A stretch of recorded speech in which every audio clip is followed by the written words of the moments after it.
Patay ang usa ka motorcycle rider human kini malabay dihang midasmag sa gisundang bisikleta sa Barangay Ibo Lapu-Lapu City.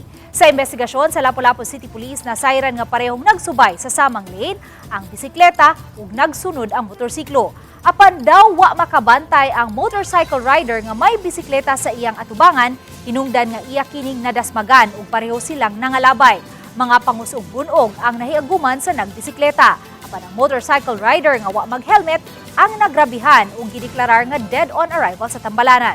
Mato ni Police Lieutenant Colonel Christian Torres, spokesperson sa Lapu-Lapu City Police Office, nga walay tulubagon ang nagmaneho sa bisikleta kay gawas nga siya ang gidasmagan, makonsiderar usab nga pedestrian ang mga bike. Subling pahinumdum sa kapulisan sa mga motorista nga ipatigbabaw ang disiplina sa pagmaneho ilabi na kay kasagaran sa mga tao karon parehong nagdali. Ug kung makainuman o wala sa kondisyon, likaya na lang ang pagmaneho. Wala gali gihold sa investigador ang nagbike, considering ang bike is considered pedestrian na siya. Kaya wala man siya makita. Then siya sa inigo sa luyong nga bahin.